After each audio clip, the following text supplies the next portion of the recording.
नाथ है। मेरे गुरु का नाम श्री श्री 108 श्री बछिंद्र है। एक समय की बात है, मैं भूलते भटकते अपने गुरु को आश्रम में पहुंच गया।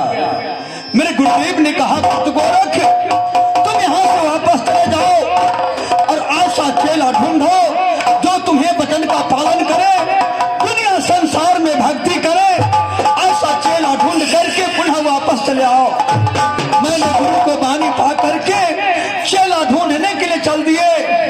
पूर्व दिशा में चेला ढूंढे, उत्तर दिशा में चेला ढूंढे, दक्षिण दिशा में चेला ढूंढे, लेकिन भगवान गुरु को आगे यहाँ से चेला मुझे नहीं मिल पाया। एक समय की बात है, पश्चिम दिशा में एक नगर गुजरात देश था। वहां का राजा का नाम उग्रसेन था, रानी का नाम सती मैना थी। मैं बोलते भटकते उसके दरबार में पहुंच गया। दोनों व्यक्ति आकर के दंडवत किया। मैंने उसे आशीर्वाद दिए और देखा कि दोनों व्यक्ति उदास होकर के बैठ गया। मैंने कहा, राजा उग्रसेन, मेरा नाम गोरखनाथ है, दंडवत करके और उदास होने का क्या कारण है? राजा उग्रसेन ने कहा कि बाबा, उदास होने का यही कारण है कि 14 कोस की राजपाट है और मैं वृद्धा अवस्था हो चुका हूं। मैं एक पुत्र के बिना, एक संतान के बिना उदास होकर के बैठ गया। अब मैं निराश हो चुका हूं।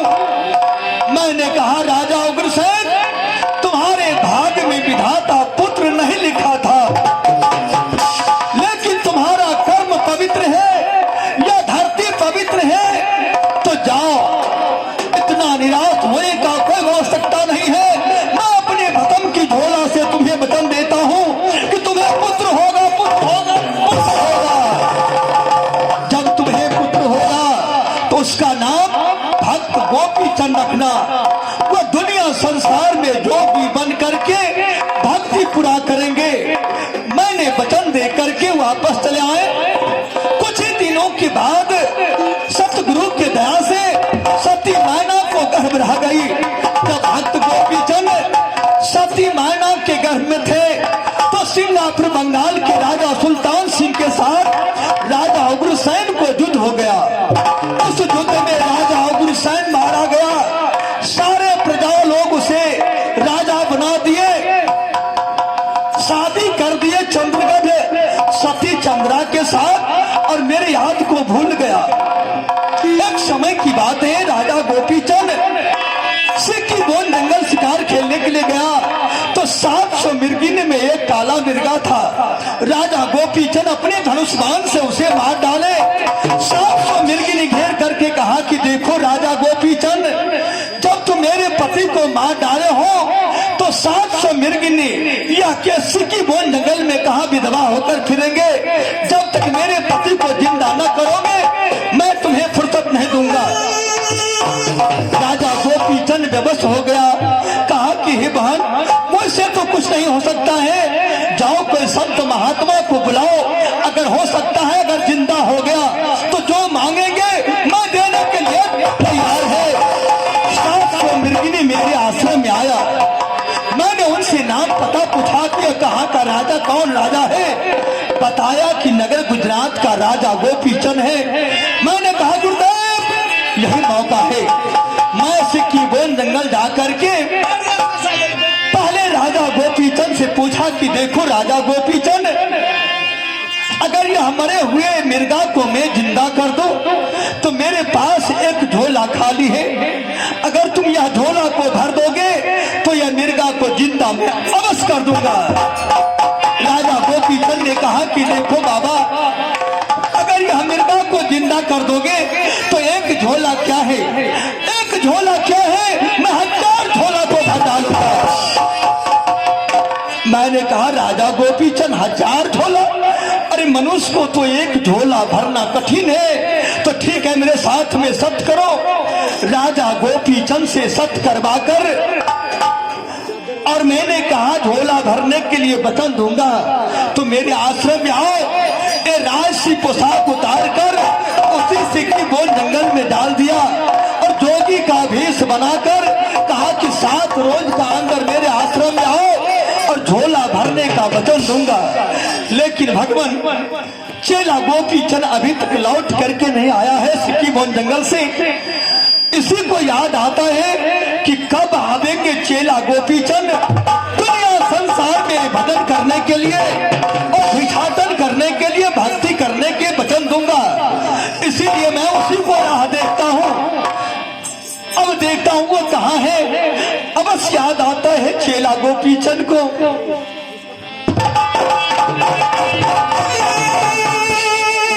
अगर आई रे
मुझे बहुत याद आ रहा है कि कब स्थान आएंगे तो दुनिया संसार में भक्ति करने का वचन दूंगा।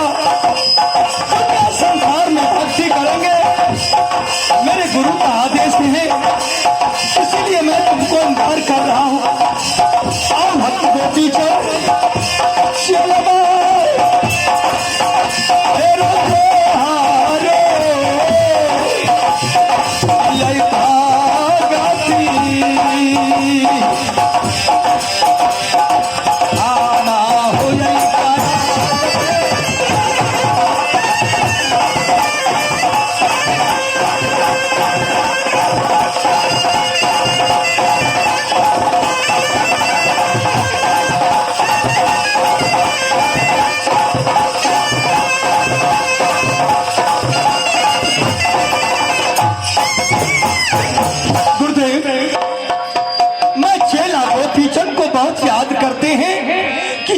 तो बना लिए, लेकिन दुनिया संसार में भक्ति करने का मार्गदर्शन तो करना मेरा फर्ज है। तो अवश्य भक्ति का उसे वचन दूंगा, लेकिन अभी तक लौट करके नहीं आया है।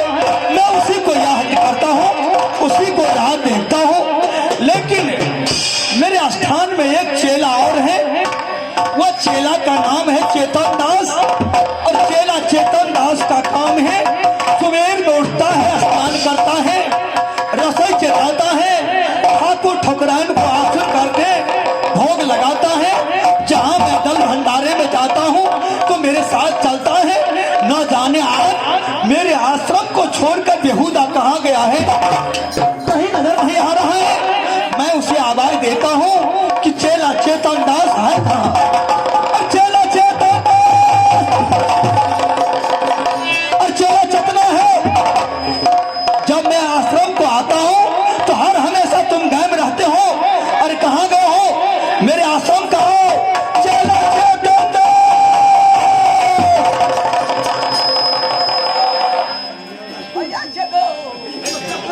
अरे बेहुदा उधर तुम क्या कर रहे हो? मैं आश्रम में तुम्हें याद करता हूँ कि आओ, सारा काम बाकी है। मैं स्नान किया है, अभी तक तुमने कपड़ा साफ किया है, न रसोई